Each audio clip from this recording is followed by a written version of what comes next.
For more updates, don't forget to like, subscribe and share my channel and press the bell icon. Hello friends, welcome back to my channel. तो इस video में मैं share करूंगी कि baby का summer कैसे निकले, summer में क्या क्या है ज़रूरी चीज़ है जो ध्यान में रखना है ताकि बेबी का जो समर है वो अच्छे से निकल जाए। तो ये कुछ मैं टिप्स शेयर करूंगी। तो चलिए वीडियो स्टार्ट करते हैं। फर्स्ट जो मैं ये बताऊं कि समर सीजन एक ऐसा सीजन है कि जिसमें बड़े लोग भी परेशान हो जाते हैं। अगर काफ़ी ज़्यादा गर्मी होती है तो वो तो बहुत छोटा बेबी है तो उसके लिए तो काफ़ी टेक केयर करना ज़रूरी है। तो उसमें फर्स्ट जो आपको ये ध्यान रखना है कि बेबी को जहाँ तक हो जितना हो लेयरिंग नहीं करनी है कपड़े की। बिल्कुल लाइट कपड़ा पहनाना है, लाइट कलर का कपड़ा पहनाना है। ये लाइक पिच कलर हो गया, लेमन कलर हो गया, स्काई ब्लू कलर हो गया, लाइट बेबी पिंक कलर हो गया, वैसा कलर आप चूज करिए। डार्क कलर मत चूज करिए। कितना भी कपड़ा अगर आपको अच्छा लगे, आप मत सोचिए कि वो कपड़ा हाँ बेबी के लिए ले लूँ, नहीं, आप बिल्कुल लाइट कपड़ा ही उसको पहनाइए। सेकंड है कि मैं अपने बेबी को, जब मेरा बेबी 8 मंथ्स का था और उसके लिए फर्स्ट समर था, तो मैं अपने बेबी को 2 बार बेडिंग देती थी। एक मॉर्निंग में देती थी और एक इवनिंग में देती थी।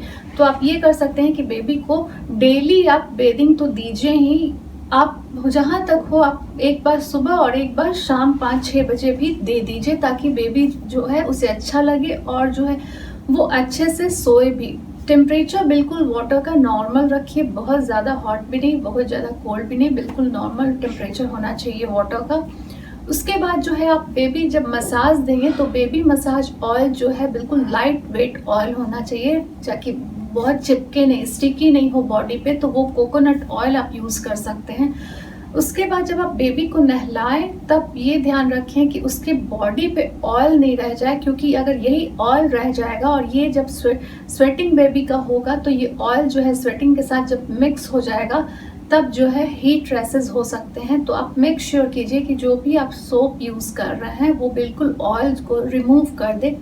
उसके बाद आप जब बेबी को मसाज दें तो एटलीस्ट 1 पे फ़ैन ऑन कर ले, क्योंकि होता है कि जब आप बेबी को मसाज देते हैं तो आपको भी खुद बहुत ज़्यादा गर्मी लगेगी और हो सकता है कि बेबी को भी लगे। तो आप बिल्कुल नॉर्मल टेम्परेचर पे 1 पे आप फ़ैन ऑन करेंगे ताकि डायरेक्ट बेबी को भी नहीं लगे, आप मसाज दे सकते हैं।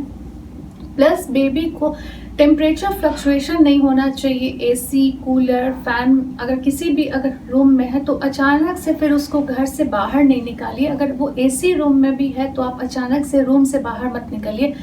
आप ये कर सकते हैं कि एसी को ऑफ कर दिया, जब रूम का टेम्परेचर नॉर्मल हो गया तब आप बाहर निकल सकते हैं। एसी का जो टेम्परेचर है आप 25 से 28 के बीच रख सकते हैं। जहाँ तक हो इतनी गर्मी में बाहर जाना अवॉइड कीजिए, बट अगर किसी अर्जेंट बेसिस पे अगर निकलना होता है तो आप ये ट्राई कर सकते हैं कि बेबी को बिल्कुल लाइट वेट टॉवेल से आप रैप ऊपर डाल लीजिए ताकि बेबी को डायरेक्ट सनलाइट नहीं लगे। या फिर आप बेबी के लिए हैट भी ले सकते हैं और थोड़ा निकला हुआ हैट ताकि उसके फेस पे डायरेक्ट सनलाइट नहीं हो। कितनी बार मैंने देखा है कि जो हैट होती है यहाँ पे इलास्टिक लगे होते हैं, तो उससे क्या होता है कि बेबी का जो ब्लड सर्कुलेशन है उस पर भी इफेक्ट होता है और इस पर भी आप देखेंगे कि दाग सा हो जाता है और बेबी भी अनकंफर्टेबल होता है। तो वैसा मत लीजिए, नॉर्मल हैट लीजिए ताकि वो बिल्कुल कॉटन का हो ताकि वो पहन ले और उसको भी कोई परेशानी नहीं हो।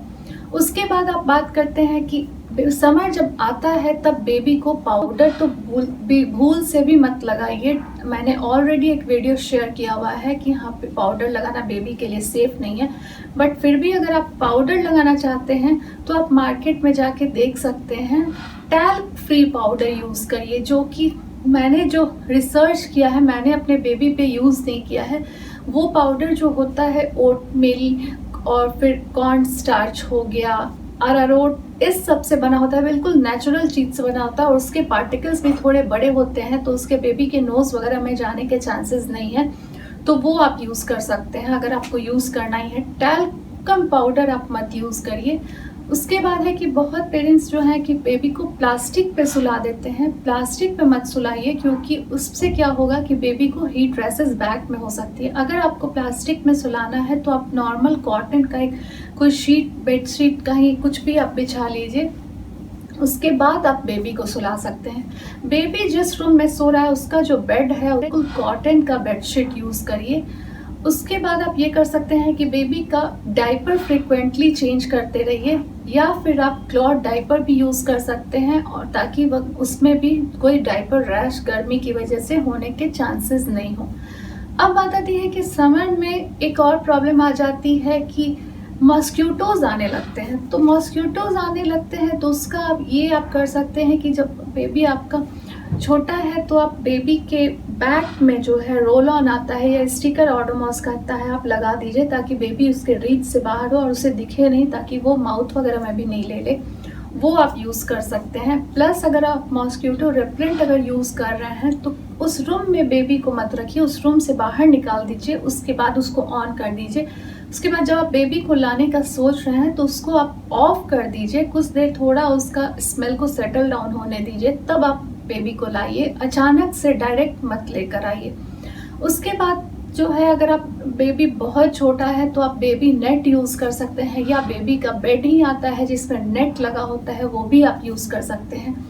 उसके बाद बेबी अगर आपका 6 मंथ बिलो है तो ज़्यादा से ज़्यादा आप उसको ब्रेस्ट मिल्क और फार्मूला दीजिए, ताकि उसे हाइड्रेशन बना रहे, हाइड्रेटेड रहे, डिहाइड्रेशन के चांसेस उसमें नहीं हो। अगर 6 मंथ एबव है तो आप काफ़ी तरह के होममेड जूस दे सकते हैं, वाटर जितना हो दीजिए, कोकोनट वाटर दीजिए, ये सब आप दे सकते हैं।